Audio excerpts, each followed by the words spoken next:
성부와 성자와 성령의 이름으로 아멘. 하늘을 우러러. 사랑할 하나님 아버지 뜻 안에서 스승이신 예수님과 도움이신 성령님과 사랑할 성모님과 성 요셉 아버지와 성미카엘 대천사와 하늘의 모든 거룩한 천사들과 성인들의 정보를 청하며 기도드립니다. 사랑할 아버지, 오늘도 아버지의 뜻에 올바르게 반영하지 못한 수많은 그 빈 틈새를 하나도 남김없이 다 예수님과 어머니의 사랑으로 또 두 분의 정신과 가르침과 모험과 카리스마의 세계에서 완벽하게 채워드리고자 하오니 이 마음과 의지를 너그러이 받아주시어 그 빈 공간 없이 사랑과 감사와 찬미와 영광과 흠숭과 존경과 아버지께서 마땅히 받으셔야 될 권리들로 모조리 다 빼곡히 완벽히 다 채워주시옵소서. 또한 예수님과 어머니 전 세계가 딥스테이트라고 하는 마귀 세력과의 싸움으로 몸살을 앓고 있습니다. 특별히 제가 사랑하는 조국인 대한민국에 있는 악의 세력, 그리고 선의 가장 주도적인 역할을 하고 있는 미국의 모든 마귀 세력, 트럼프 대통령이라고 하는 아버지께서 선택하신 일꾼을 통하여 이 전 세계의 모든 마귀 세력에 뿌레기까지 남기지 마시고 모조리 다 뽑아내시어 뜨거운 지옥 불구덩이 속에 집어 던지심으로써 활활 타오르는 불 속에서 영원히 타오르게 하시며 다시는 대한민국과 미국을 포함한 선의 세력의 나라에 이 마귀가 득세하지 못하도록 완전히 완벽히 괴멸시켜 주시고 소멸시켜 주시고 불살라 없애 주시옵기를 아버지 뜻 안에서 간곡한 갈망으로 청원드립니다. 그리하여 이제 아버지께 속한 선의 세력이 주도권을 잡고 그 아버지의 뜻이 전 인류를 다스리는 그 시대가 하루빨리 다가오기를 간절한 갈망으로 청원드리오니 예수님과 어머니 자비를 베풀어 주시옵소서. 불쌍히 여겨주시어 회개하는 영혼 한 명만 있어도 용서하여 주시는 아버지의 너그러우신 자비하신 사랑에 간절히 의탁드려 기도드리오니 기회를 주시옵소서. 살려주시옵소서. 회개할 수 있는 은총을 주시옵기를 간절히 청원드립니다. 이 모든 기도 우리 주 그리스도를 통하여 비나이다. 아멘. 성부와 성자와 성령의 이름으로 아멘. 안녕하십니까. 하나님의 뜻 선교의 윤피아 수녀입니다. 오늘도 성경을 통해서 아버지께서 가르쳐주신 신적인 질서의 나라, 그 지고하신 나라의 높이와 크기와 넓이를 아마 인간은, 지구상에 살아가는 인간은 그 누구도 완벽하게 깨달을 수 있는 사람은 아마 없을 겁니다. 더 많은 것을, 그리고 더 많이 발견하여 우리가 새로워지기를 그 아버지의 뜻 안에서 예수님의 정신으로, 어머니의 정신으로 새로워지기를 갈망하는 마음으로 오늘 주신 성경 말씀 함께 보시겠습니다. 2020년 7월 28일 연중 제17주간 화요일입니다. 제1독서 예레미야서 14장 17절에서 22절까지의 말씀입니다. 내 눈에서 눈물이 흘러 밤낮으로 그치지 않는다. 처녀딸 내 백성이 몹시 얻어맞아 너무도 참혹한 상처를 입었기 때문이다. 들에 나가면 칼아 맞아 죽은 자들 뿐이요 성읍에 들어가면 굶주림으로 병든 자들 뿐이다. 정령 예언자도 사제도 어찌할 바를 모르고 나라 안을 헤매고 다닌다. 주님께서 완전히 유다를 버리셨습니까? 아니면 주님께서 시온을 지겨워하십니까? 어찌하여 주님께서는 회복할 수 없도록 저희를 치셨습니까? 평화를 바랐으나 좋은 일 하나 없고 회복할 때를 바랐으나 두려운 일 뿐입니다. 주님, 저희의 사악함과 조상들의 죄악을 인정합니다. 참으로 저희가 주님께 죄를 지었습니다. 주님의 이름을 위해서 저희를 내쫓지 마시고 주님의 영광스러운 옥자를 멸시하지 마소서. 저희와 맺으신 주님의 계약을 기억하시고 그 계약을 깨뜨리지 마소서. 이 민족들의 헛것들 가운데 어떤 것이 비를 내려줄 수 있습니까? 하늘이 스스로 소나기를 내릴 수 있습니까? 그런 분은 주 저희 하느님이신 바로 주님이 아니십니까? 그러기에 저희는 주님께 희망을 둡니다. 주님께서 이 모든 것을 만드셨기 때문입니다. 주님의 말씀입니다. 하느님 감사합니다.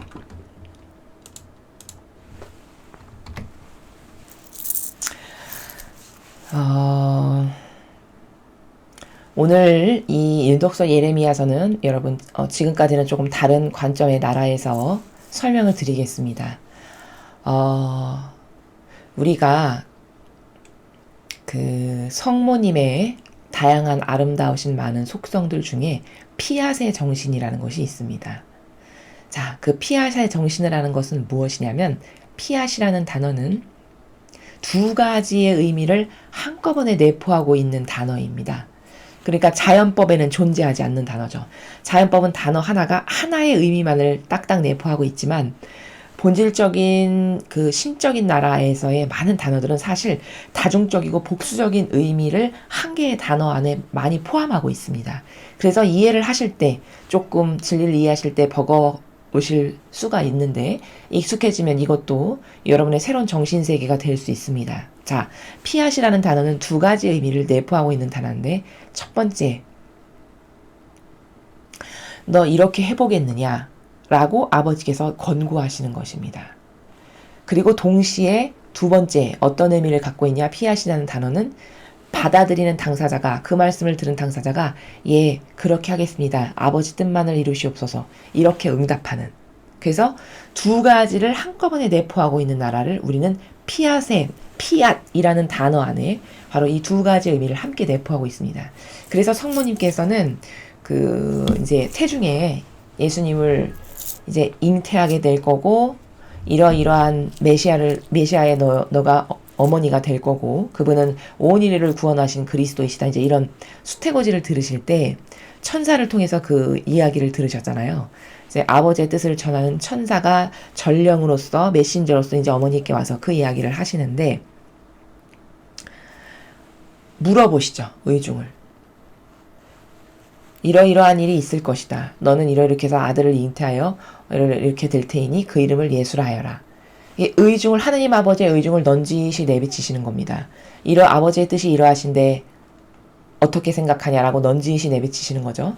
그랬더니 어머니께서 어떻게 응답하셨냐면 피아 미 볼룬다스 투아라고 응답을 하셨습니다. 자, 이거는 우리말로 해석하면 무슨 뜻이냐면 이 몸은 주님의 종입니다. 그대로 이루어지기를 바랍니다. 라고 응답하셨습니다.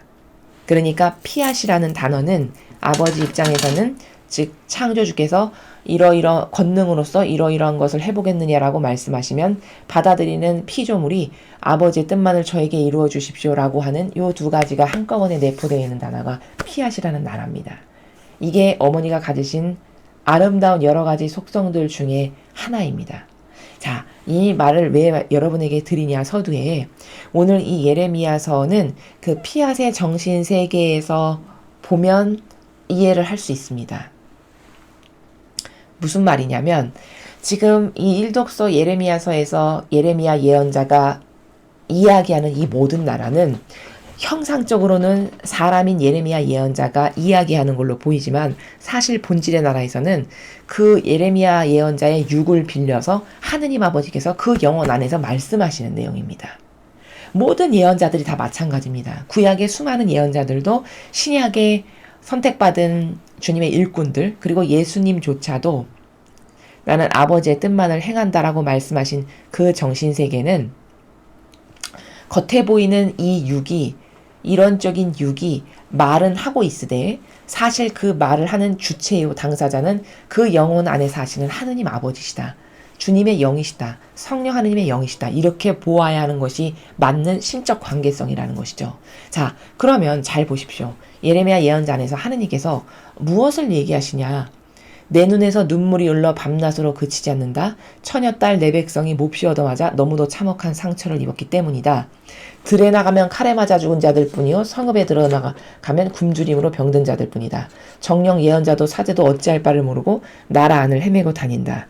자, 여기까지는 하느님 아버지께서 이 이스라엘 백성이 늘 아버지께 역겹게만 반향하는 그들을 징계하신 그러나 가슴 아파하시는 그런 내용이시죠. 현재 하느님 아버지의 심정을 그리고 그 현실, 이스라엘 백성이 지금 어떻게 되었는지, 어떻게 주님의 정의를 불러들여서 그 정의의 결과로서 얼마나 비참한 상황이 되었는지를 말씀하시는 거죠. 자, 그렇게 현재 상황을 말씀하셨고 19절부터는 어떤 내용인지 보시면 주님께서 완전히 유다를 버리셨습니까? 아니면 주님께서 시온을 지겨워하십니까? 어찌하여 주님께서는 회복할 수 없도록 저희를 치셨습니까?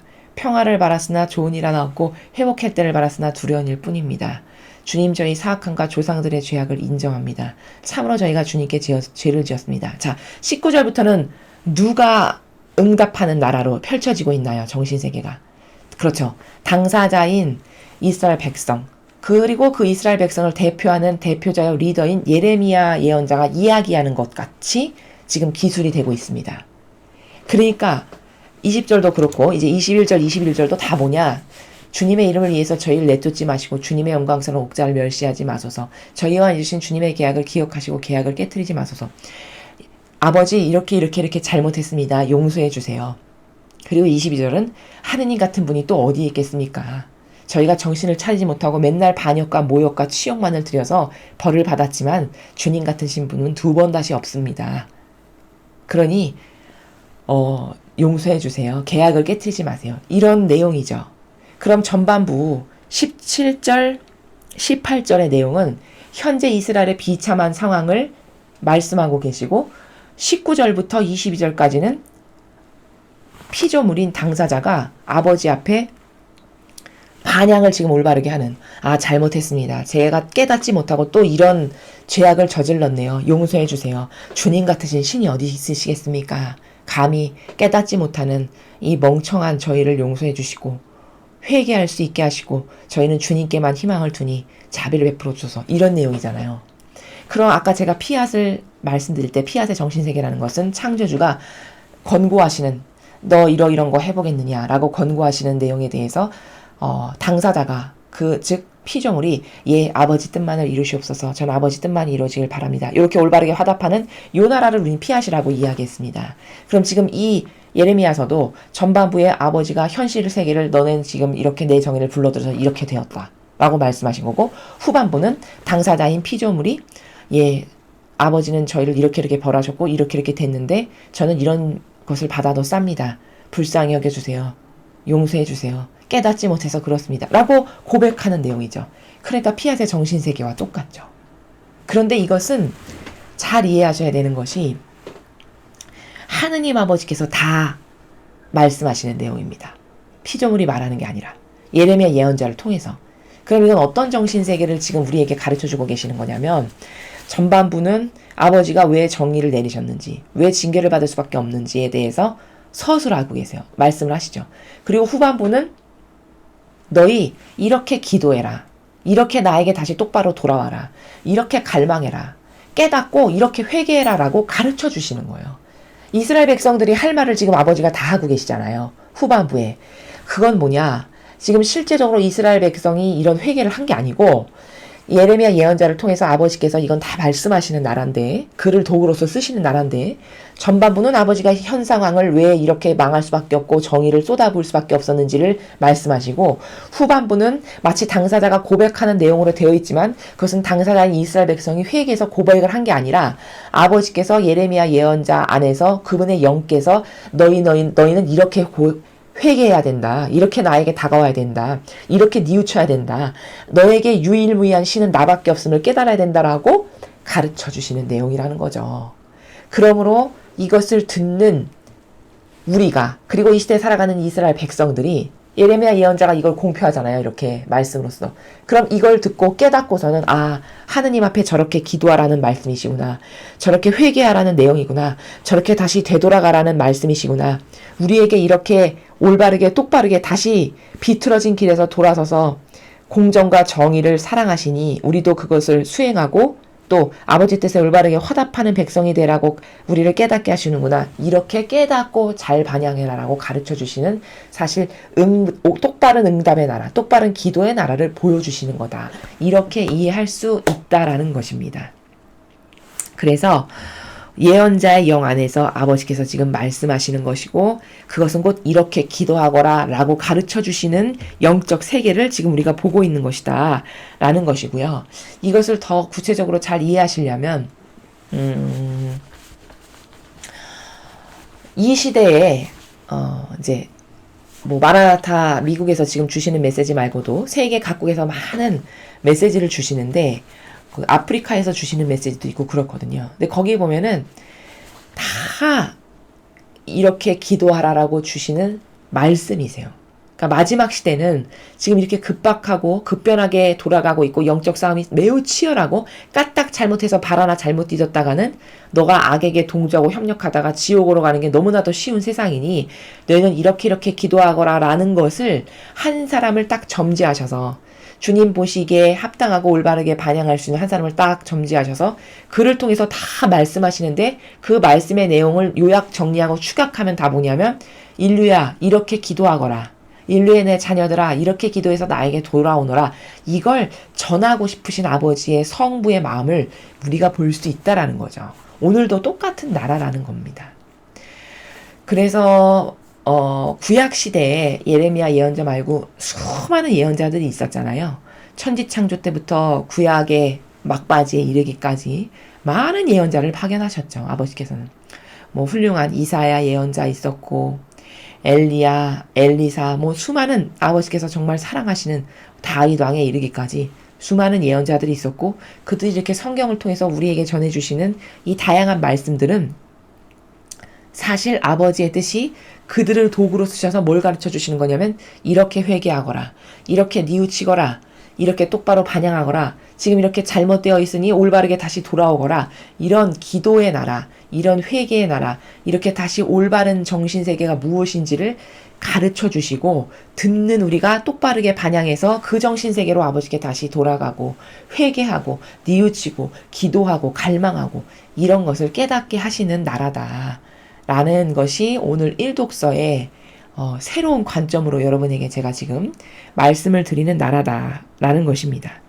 그래서 우리가 지금 앞으로 도래할 시대가 영성의 가장 최고조라고 일컫는 성화의 시대거든요. 성화의 시대라는 것은 과거 구약과 신약의 시대하고는 차원이 다른 나라입니다. 과거 창조의 피앗이 있었고 그 다음에 구원의 피앗이 있었고 이제 성화의 피앗 시대가 도래할 건데 이미 시작이 되었고 성화의 피앗 시대는 마지막 시대인 그 구원의 피앗 시대가 멸망하면서 동시에 성화의 피앗 시대가 지금 이렇게 새싹으로 움트고 있는 지금 이렇게 교차되어 가고 있는 시대에 우리가 살아가고 있거든요. 그래서 이 마지막 시대에 이렇게 혼돈과 갈등과 혼탁, 오해, 망상, 부작용, 마귀가 들끓고 이런 건 다 지금 이 마지막 시대여서 그렇다라고 누누이 말씀을 드렸는데 여러분이 앞으로 맞이하시게 될 성화의 피앗 시대는 어마어마한 시대입니다. 영적으로. 갈망하면 누구나 은총을 폭포수처럼 받을 수 있는 시대고요. 동시에 까딱 잘못해서 올바르지 않게 반향하면 지옥의 나락으로 떨어지는 것도 너무 쉬운 이런 시대에 우리가 지금 살아가고 있습니다. 근데 이 마지막 시대에 가장 고도화된 가장 고개를 질 수 있고 인간으로서 가장 가치롭고 순결하고 아름답고 퍼펙트한 이 아버지의 뜻이라고 하는 그 영성에 완전히 용해돼서 본연의 나를 완벽하게 찾는 그래서 우리가 천상의 나라에서 떨어지기 전에 본래의 나의 영혼을 회복하고 거기서 제2의 예수님과 어머니와 같은 정신세계에서 살아갈 수 있는 그것이 구현할 수 있는 나라가 성화의 시대인데 이 시대의 영성 중에 이런 것이 있습니다. 그게 뭐냐? 저의 내적이고 외적인 모든 것의 주체가 아버지의 뜻이 돼주세요. 혹은 진리가 돼주세요. 저의 내적이고 외적인 모든 것의 주체가 예수님의 정신, 어머니의 정신, 예수님의 모범, 어머니의 모범, 예수님의 카리스마, 어머니의 카리스마, 예수님의 가르침, 어머니의 가르침. 이게 저의 내적이고 외적인 것의 주체가 되게 해주세요. 이 기도를 저희 사명은 매일 하고 여러분들도 그런 기도로 항상 자기 자신의 그 영적 진보를 위해서 그것을 입으로만 하는 것이 아니라 또 사실적으로 그렇게 구현하기 위한 다양한 노력을 하기를 저희가 바라서 이런 말씀을 드리는 건데 그 내적이고 외적인 모든 것의 주체가 되어주세요라는 나라는 무슨 나라냐면 지금 이렇게 예레미야 예언자가 육은 자기 것이지만 그 내면의 정신세계와 영혼은 완전히 하느님 아버지께서 차지하시고 지배하셔서 그 영혼 안에서 아버지가 말씀하시는 즉 성령 하느님께서 말씀하시는 것을 구현한 거거든요. 이게 이 성화의 시대는 누구나 다 구현이 가능한 시대예요. 이게 뭐 특별히 영적으로 엄청 뛰어나고 뭐 엄청난 직책과 직분과 직함이 있으면 이 사람만 가능한 이런 게 아닙니다. 오히려 직함과 직분이 높을수록 마귀밥이 되기 굉장히 쉽다는 것을 여러분은 저희의 강의를 맨날 들으셨으면 굉장히 이해를 잘 하실 겁니다. 왜? 로마 가톨릭의 제도와 전통, 그 인간이 만들어 놓은 제도와 전통 안에선 절대 이런 영적으로 아버지의 뜻에 완전히 용해되는 나라를 구현하는 것이 불가능하기 때문입니다. 왜? 그들이 믿고 따르는 것이 진리가 아니기 때문이에요. 그래서 이 진리로 아버지의 뜻으로 완전히 용해되어서 아버지의 뜻 50%, 나의 뜻 50%, 이게 용해돼서 아버지 뜻 안에서 살아가는 이런 정신세계, 이것을 구현하게 되면 이렇게 예레미야 예언자가 지금 이야기하는 나라처럼, 혹은 이 시대에 아버지가 선택하셔서 말씀을 주시는 선견자들처럼 그렇게 육은 내 것이지만 내 안에서 말씀하시는 분은 예수님이시고 어머니시고 때로는 아버지신, 이것이 구현이 가능한 시대라는 거예요. 이게 막연하고 그냥 뜬구름 잡는 얘기고 훌륭하고 대단한 사람만 구현되는 것이 아니라 그것이 가능한 시대가 지금 우리가 살아가고 도래하고 있는 성화의 피아 시대인데, 그런 나라가 그런 정신세계가 바로 오늘 우리가 배운 이런 일독서의 정신세계다. 그렇게 되면, 그렇게 완전히 용해되면 어떤 게 가능해지냐? 내가 아무리 작고 소박하고 하찮은 것을 하는 한이 있어도 그것이 사실 육으로 봤을 때만 나의 육이 하는 것이지, 진실된 본질의 나라에서는 그것이 다 예수님이 하시는 것이고 성모님이 하시는 것이고 때로 아버지의 뜻이 하시는 요런 정신세계가, 요런 영적 환경이 구현이 되는 시대가 가능하다라는 겁니다. 그래서 여러분도 그런 정신세계에 도전하시기 바랍니다. 자신의 것을 왜 이게 버려야 하고, 내 자아와 육적인 것이 왜 쓰레기고, 왜 내 영혼을 가로막는 거고, 왜 그것을 갖고 있으면 나는 점점 더 피폐해지며 영적으로는 바닥으로 추락하는 것이고, 심한 경우에는 그것을 계속 사용하면 지옥으로 가게 된다라는 것에 대한 확실한 인식체계가 먼저 있어야 됩니다. 이것을 구현하기 위해선. 자, 확실한 인식체계의 증거는 제가 하나 말씀을 드리면, 여러분 잘 생각해 보세요. 아담과 하하가 왜 죄인이 됐습니까? 그들은 죄인이 된 건 딱 하나예요. 아버지의 뜻 안에서 자신의 뜻을 뜯어져 가지고 나와서 자기의 자아로 살기를 원했기 때문입니다. 그래서 죄인이 되었어요. 즉, 죄의 근원이라는 것은, 죄의 그 근원적 속성이라는 것은, 인간이 왜 죄인이 되었는가? 그것은 아버지가 그 아버지의 뜻이 옳습니다라고 해서 그 뜻을 저의 뜻으로 받아들입니다라고 이 올바른 정신세계 가운데서 그 아버지의 진리에 완전히 용해됨으로써 아버지가 주신 그 풍요의 나라 가운데에서 내가 나의 그 완전히 용해된 정신세계에서 나의 뜻으로 함께 살아가기를 아버지는 원하셔서 우리를 그렇게 창조하셨는데, 나는 뱀이 꼬드기니까 어떤 것을 자주적으로 쓰면서 죄인이 돼버렸냐? 내 자아를 자주적이고 주체적으로 쓰면서 그것을 뜯어서 나와서 그 순간부터 죄인이 됐다는 겁니다. 그러니까 여러분, 고해성사를 보실 때 가장 중요한 건 뭐냐? 내 뜻을 쓰고 있는가 아닌가가 가장 중요한 죄의 기준입니다. 아담과 하하가 그래서 죄인이 됐으니까요. 그게 가장 근본적으로 성찰해야 될 첫 번째가 뭐냐? 내 자아, 내 뜻. 그러니까 내가 옳다고 생각하고 내 기호나 내 정서가 항상 주님의 진리보다도 앞서가잖아요, 인간은. 그게 더 우선시되죠. 내가 좋아지기를 바라고 내 기호와 정서와 내 선, 내가 믿고 따르는 거, 이것을 항상 진리는 뒷전으로 두고 그걸 주장하고 살죠. 이게 죄라는 거예요. 죄의 근원은 이거라는 겁니다. 그럼 그 죄 때문에 원죄를 져서 이 지상으로 추락해서 죄인으로서 지금 살아가고 있는 게 4,000년이 넘은 거잖아요. 천지창조 때부터 지금까지 보면 4,000년 동안 그 죄인으로서 지금 우리가 살아가고 있는 거거든요. 근데 그게 그럼 가장 심각한 죄인데, 로마 가톨릭이 이걸 가르치지 않다 보니까 여러분은 고해성사를 보러 가시면 어떤 것을 많이 하냐? 전 주일 미사 빠졌습니다. 뭐 가족들하고 싸웠고요. 동생하고 싸웠고요. 뭐 학생이라면 뭐 부모님 말씀 안 들었고요. 숙제 안 해갔고요. 학원 빠졌고요. 거짓말했고요. 이것을 다 죄로 고백하면서 가장 중요한 고질적인 죄악, 그 4,000년 동안 아직도 뿌레기를 거둬들이지 못하는 매일 반복적인 나의 죄악인 내 뜻으로 삽니다. 이것은 고백할 줄을 모른다는 거죠. 이게 가장 심각한 죄를 똑바로 인식하지 못하는 우리의 부작용이라는 겁니다. 근데 이렇게 내 뜻으로 살아가는 게 엄청나게 큰 죄인데 하느님이 바라보시는, 그것 때문에 징계를 받아서 당장 추락해서 떨어졌는데 이 지상으로. 여기 지금 우리가 감옥살이를 하는 거거든요. 천상의 나라 비하면 여기 진짜 비루하기 이를 데 없는 지상 생활이죠. 아무리 우리가 많은 것을 부유하게 누리고 풍요하고 잘 먹고 잘 살게 됐고 많은 것을 가졌다 한들 여러분 천상의 나라가 어떤 곳인지를 우리는 모르기 때문에 천상의 나라와 여기를 비유하면요. 마치 그 똥으로 가득한, 이렇게 비유하면 너무 천박할지 모르겠지만 화장실 변기 속과 같은 그런 곳이 이 지상의 생활이라는 겁니다. 그 정도로 현격하게 차이가 나는 생활을 우리가 지금 하고 있는 거예요. 천상의 나라를 안 가봐서 모를 뿐이죠. 감이 없고. 그렇게 지금 감옥 생활 그렇게 천박하게 이를 데 없고 굉장히 역겹고 쓰레기와 같은 곳에서 지상 생활을 지금 우리가 하고 있는 거거든요. 죄인이기 때문에. 죄인이 돼서.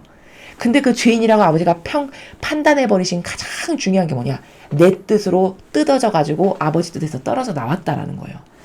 이게 어떤 정도로 심각한 거냐면 여러분 태양이 있죠. 그럼 태양이라는 것은 중심부에 핵이 있을 것이고 그것으로 그 뜨거운 태양열을 중심으로 반사적으로 뻗어져 나오는 빗살들이 있습니다. 그러면 여러분 이 빗살이라고 하는 존재는 빗살이 잘났다고 잘난 척하면서 자아를 가지고 뜯어져서 태양의 중심부로부터 떨궈져 나와요. 예를 들어 그럼 더 이상 떨궈져 나오는 순간 이 빗살은 죽은 거죠. 더 이상 빗살로서의 역할을 못하죠. 빛을 잃으면서. 그럼 이건 살아있을 때 죽은 거라는 거거든요. 지금 우리의 영혼의 처지가 그렇다라는 겁니다.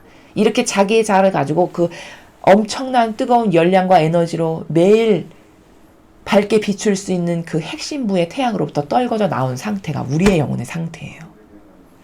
그런 죄인이 된 거거든요. 근데 아무렇지도 않은 거죠. 불편함도 없고 그게 심각하게 나쁘다라는 것도 못 느끼겠고, 왜냐? 너무나도 떨어져 나온 지가 오래되었고 4,000년 이상을 그렇게 자유의지로 멋대로 살다 보니 이제 주인이 누군지를 잃어버린 상태가 된 거죠. 이렇게 돼서 태양에서 떨궈져 나와서 죽은 상태지만 불편하지도 않고 주인이 누군지 궁금하지도 않고 뭐 먹고 사는 데는 지장 없고 이런 5만 가지 부잡다한 것으로 그 충족이 되어 있어서 이상한 기호와 정서가, 그래서 부족함 없고 갈급함 없고 이러다 보니 그게 왜 죄악이지? 그게 왜 심각한 죄야? 게다가 가르치는 사람 없고 이러니까 그 심각성을 모르고 살아가는 게 지금 현재 우리 상태, 영혼의 상태라는 겁니다. 그리고 얼마나 오해가 심각하냐. 여러분 이렇게 생각해 보시죠. 예를 들어 부모님이 계신데 10살짜리 초등학교 학생이 있어요. 근데 그 10살짜리 초등학교 학생이 내 부모에게 완전히 속해서 하나 되어 사는 게 그 초등학교 학생이 보호를 받고 잘 살 수 있는 걸까요? 아니면 자기 뜻으로 뜯어져 떨궈져 나와가지고 내 뜻으로 잘 살아볼 거라고 해서 멋대로 자기가 하고 싶은 대로 사는 게 잘 사는 걸까요? 그렇죠.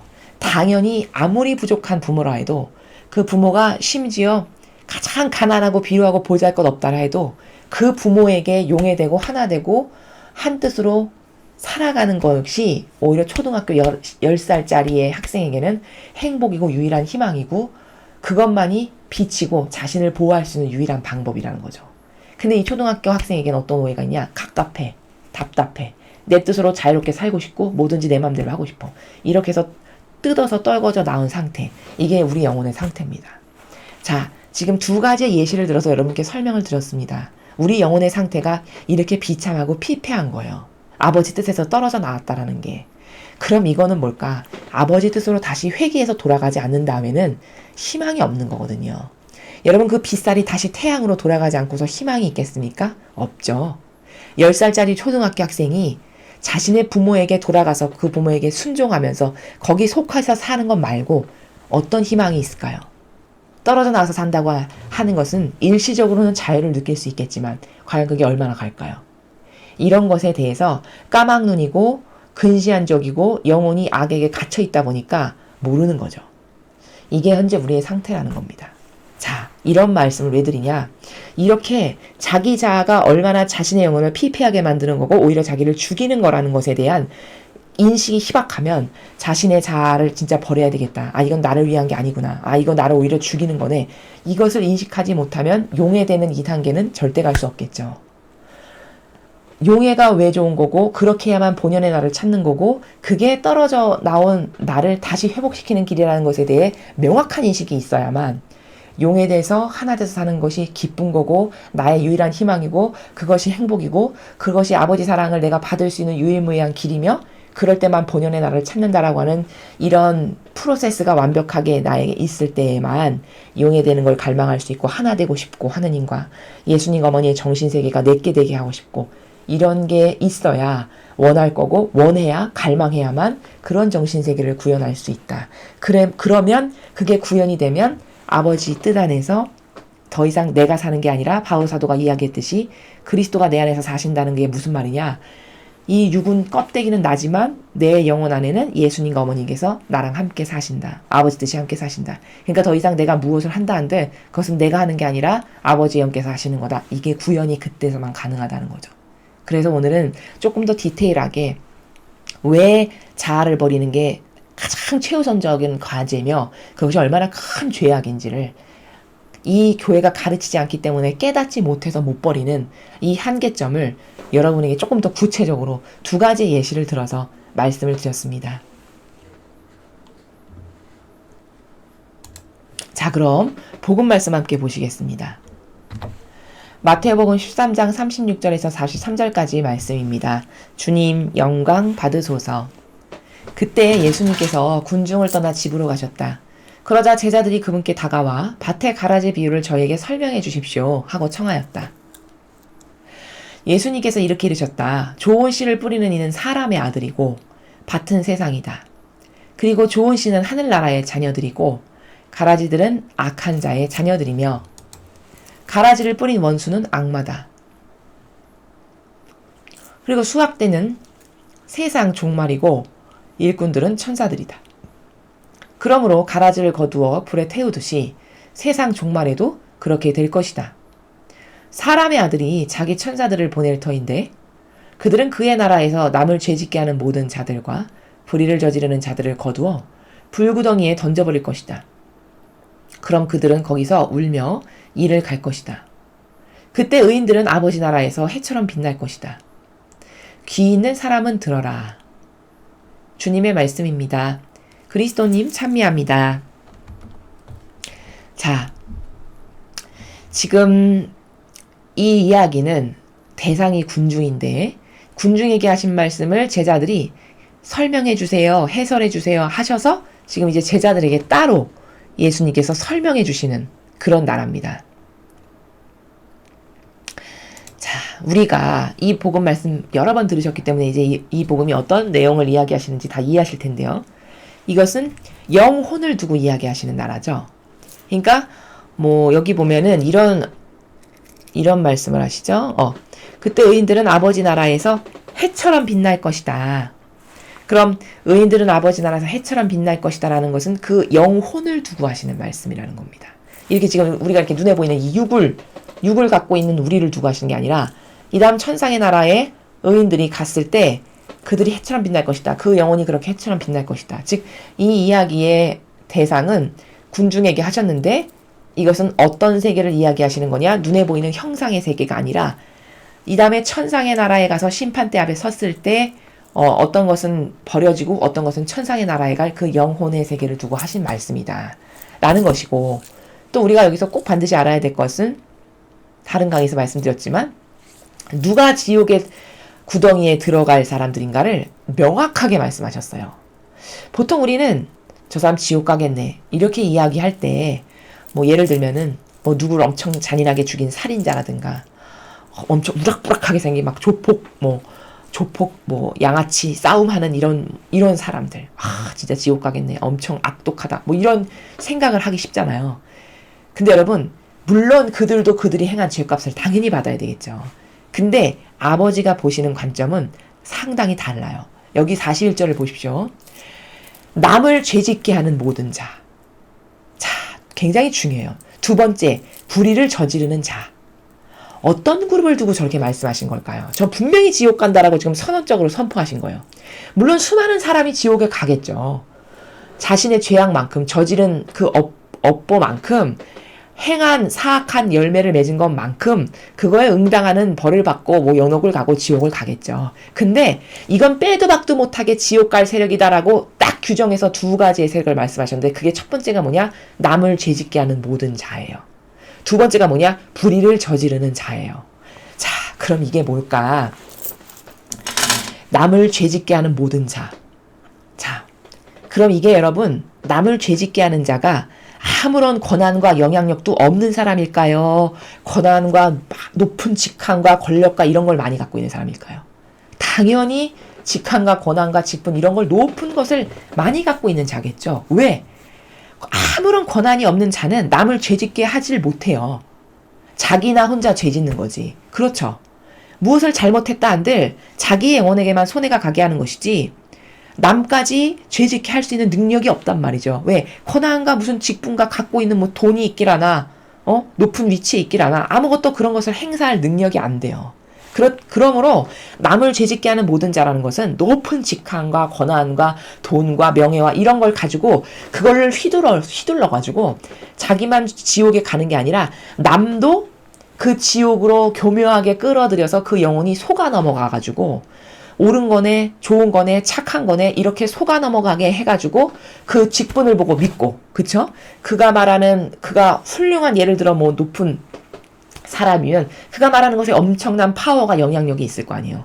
그럼 그 말을 단순히 어리석다 보니 배우지 못하다 보니 믿고 하나 되고 그 악이 행하는 말을 신뢰해가지고 그와 하나 되고 협력하고 동조함으로써 나도 모르게 내 영혼을 지옥에 가게 하는. 그럼 이게 뭘까? 나도 모르게 죄를 지어서 가게 되는 거잖아요. 그러니까 이게 남을 죄짓게 하는 자가 바로 이렇게 높은 직함, 권한, 명예, 권세, 돈, 학벌 이런 걸로써 교묘하고 유려해서 속성이. 그 교묘하고 유려해 보이는 속성을 자기가 착해 보이는 코스프레로 쓰고 자기가 성스러워 보이고 엄청 하느님을 잘 모시는 훌륭한 지도자여 리더여 인도하는 사람인 것처럼 보이게 수많은 코스프레를 해가지고 그런 처신과 처세의 달인으로서 치장을 해서 남을 속여. 근데 남은 내가 교황이야. 교황님이 말씀하셨어. 주교야. 주교님이 말씀하셨대. 어머 사제가 이야기했대. 신부님이. 어머 야 주교님이 얘기하셨대. 이렇게 하면 아무것도 모르는 영혼들은 다가와서 그 말을 그냥 철석같이 믿는 거잖아요. 그 직분 때문에. 그럼 그 영혼들은 뭘까요? 이들이 가지고 있는 이 높은 직함과 권한 때문에 속아서 믿어버림으로써 지옥에 가게 되는. 이게 바로 남을 죄짓게 하는 세력이 다 이런 세력이라는 겁니다. 굉장히 무서운 말씀이에요. 이건 빼도 박도 못하게 지옥 갈 세력이라고 아예 단정하시는 겁니다. 수많은 지옥 갈 세력이 있지만 이 두 개를 언급하시는 건 뭘까? 이 두 세력은 빼도 박도 못하게 반드시 지옥에 영원히 꺼지지 않은 불붙는 지옥에 갈 세력이라는 것을 깨닫게 하시는 거죠. 두 번째 세력, 불의를 저지르는 자. 여러분, 불의 저지르는 자가 정치인만 있을 것 같잖아요. 정치인 중에 불의 저지르는 자는 뭐 거의 다겠죠. 근데 이 불의를 저지르는 자, 종교, 교회 내에는 없을까요? 여러분, 불의가 뭐죠? 옳지 않은 거죠. 불공정한 거죠. 정의가 아닌 거죠. 그 정의가 아닌 것을 행한다는 겁니다. 그럼 하느님 아버지의 정의와 공정은 뭘까요? 그분의 뜻을 행하기를 갈망하는 것이고 그분의 뜻을 전해야 되고 그분의 가르침을 전달해야 되고 그분의 정신을 모범으로 살아야 돼요. 이게 그분의 정의예요. 이것이 예수님의 공정과 정의입니다.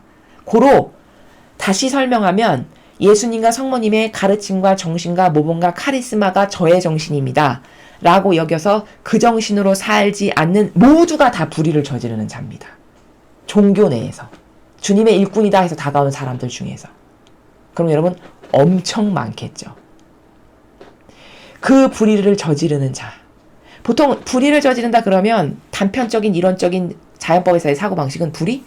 그러니까 정치인이 사욕과 욕망으로 돈 빼돌리고 자기 아들은 온갖 불법한 방법을 다 동원해서 군대에 안 가게 하고 그리고 자기 딸은 생전가야 시험 한번 안 보고 의사가 되게끔 만들고 그러면서 맨날 트위터에는 공정과 정의를 시행하는 마치 그런 사람인 것처럼 글 쓰고 이런 사람만 불의를 저지르는 자로 보이잖아요. 이들 다 불의를 저지르는 자 맞죠? 자, 근데 영적 본질의 세계에서는 불의를 저지르는 자다 하면 종교 세계, 종교인, 특히 아버지 뜻을 행하겠다라고 다원한 봉사자에게는 어떤 게 적용되는 걸까? 불의, 즉 의롭지 않은 거, 즉 예수님과 어머니의 정신에 반하는 모든 거, 그게 불이에요. 예수님이 말씀하시는 공정과 정의가 아닌 모든 것을 하는 게 그 기타 이외의 모든 것에 동조하거나 협력하거나 주도적으로 행하거나 타협하거나 이게 다 불의를 저지르는 자죠. 이건 다 지옥으로 간다는 겁니다. 그럼 여러분 잘 생각해 보세요. 이 마지막 시대에 지옥 가지 않을 영혼이 정말 드물다는 것을 여러분 확인하실 수 있을 겁니다. 이 두 가지의 기준만 봐도. 그래서 지옥을 보았다라고 한 천상의 나라를 갔다 왔다라고 해선 그 자신의 목격담을 쓴 책들이 많이 있잖아요. 서점에 가면 그분들이 쓴 내용의 공통적인 내용이 뭐냐? 공통적 알맹이가 이 마지막 시대는요. 지옥으로 떨어지는 영혼이 얼마나 많냐? 여러분 한겨울에 쌀래기 눈 떨어지는 거 보셨죠? 그 쌀래기 눈 셀 수 있으니까 셀 수 없잖아요. 그 쌀래기 눈이 하늘에서 떨어지는 그 숫자만큼 지옥으로 그렇게 많은 영혼들이 떨어지고 있답니다. 이 마지막 시대에. 지금 이 순간에도. 그럼 여러분 얼마나 많은 영혼이 지옥을 가는지를 아시겠죠?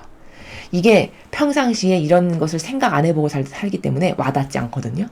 객관화가 잘 안 되거든요. 근데 우리는 그런 어떤 체험을 한 사람들의 수많은 본 것을 쓴 그런 내용들을 통해서 공통적으로 뽑아낼 수 있는 여러 가지 것들이 있는데 그분들의 공통적인 이야기가 뭐냐? 수많은 영혼이 쌀래기 눈 떨어지듯이 겨울에 쌀래기 눈 떨어지듯이 지옥으로 빨려 들어가고 있는 것을 봤다라는 거예요.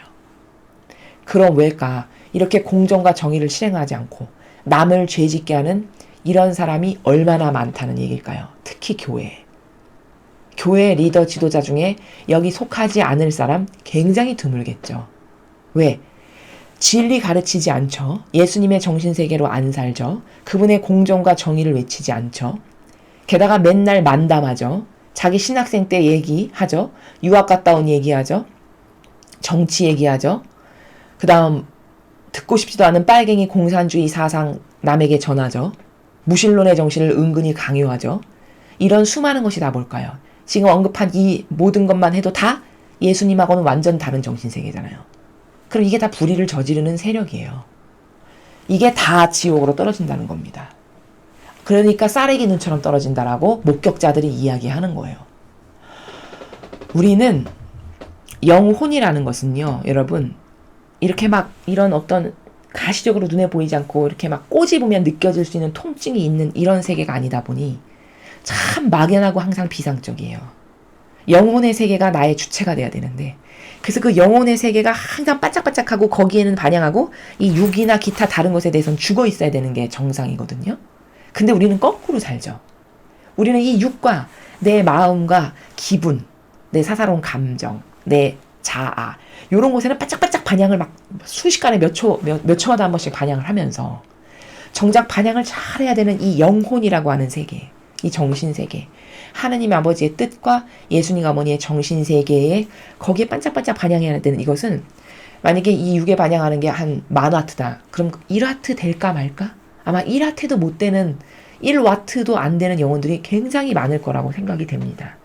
그러니까 거꾸로 살아가고 있어요. 이 시대에 살아가는 대다수의 영혼이. 이러니까 이 세계를 갈망해야 되고 이 세계를 위해서 노력해야 되고 이 세계에 반하는 것은 다 버려야 되고 이런 노력을 하면서 살아야 되는 게 정상인인데 거꾸로 뒤집어져서 아무짝에도 쓸모없고 허무하고 추구하면 추구할수록 허망하기만 한 추구하면 추구할수록 허탈하기만 하고 그렇다고 해서 그게 뭐 어떤 열매가 있거나 남는 게 있거나 내 영혼을 도와주는 것하고는 아무 상관이 없는 이런 것에 일평생 힘을 쏟고 열정을 쏟고 에너지를 쏟다 죽는다는 것이죠. 바로 오늘 예수님께서 이 밀과 가라지의 비유, 이것은 영혼을 두고 하시는 말씀이신데 영혼이 얼마나 중요한가. 그 영혼이 가라지가 돼서 지옥불에 떨어지거나 밀이 돼서 천상에 가거나 두 가지의 길밖에는 없는데 과연 나는 어디에다가 정신을 집중하고 지금 살아가고 있는가? 어떤 게 진짜 중요한가? 그럼 뭘 버려야 되고 난 어떻게 달라져야 되고 내가 예수님이나 성모님하고 다른 건 뭐지? 두 분의 정신세계에 반하는 역겨운 나의 뜻은 뭐지?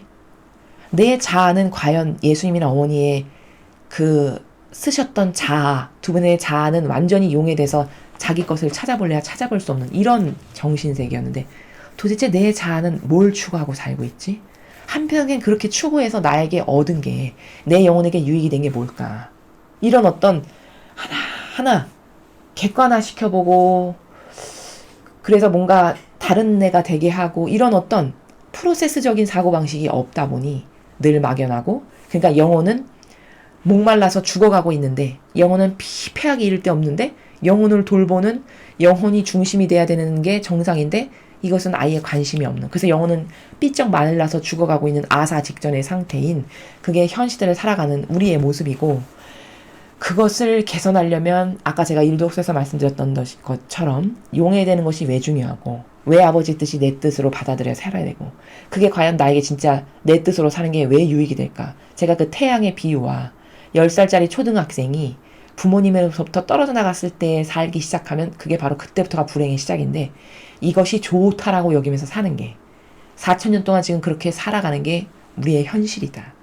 이것을 객관화시켜서, 그러니까 나는 이게 좋을 거라고 해서 살아가고 있지만 완전 그 똥통에서 뒹굴어서 영혼을 알아볼 수가 없는 상태로 지금 변질되어 있는 게 우리 영혼의 모습이지만, 깨닫지 못하고 보이지 않는 데다가 게다가 가르쳐주는 사람 없고, 영혼이 왜 중요하고 그게 진짜 난데 떨어지면 어떻게 되는 것이고, 이런 것에 대한 객관화가 없다 보니 마음 편하고 이렇게 살아도 걱정도 없고, 거시적 관점에서 내가 이렇게 살다 죽으면 어딜 갈까 이런 것에 대한 궁금증도 없는 이런 현실에 부닥쳐서 살아가는 게 근시안적인 소경인 우리의 모습이다. 이게 얼마나 비참한 거고, 얼마나 비효율적이고 비능률적인 것이고, 아무짝에도 쓸모없는 것을 나는 70년, 80년, 90년 한평생을 애쓰다 죽는 것인가. 이것에 대해서 좀 심각하게 객관화를 시키면서 하나하나 생각을 해보면서, 아버지 뜻 안에서 고찰을 해보면서 어떻게 달라져야 될지를 오늘 주신 일독서와 복음 말씀을 통해서 좀 깨닫고 내 영혼을 바라보고 개조하고 영혼을 좀 바꿔도 보고, 열정으로서 뭔가 아닌 것을 아니오라고도 할 수 있는 이런 나로, 이런 영혼으로 다시 아버지 뜻 안에서 거듭 태어나기를 우리 모두가 갈망해야 하겠습니다. 이상으로 2020년 7월 28일 연중 제17주간 화요일 복음 해설을 마치겠습니다. 감사합니다.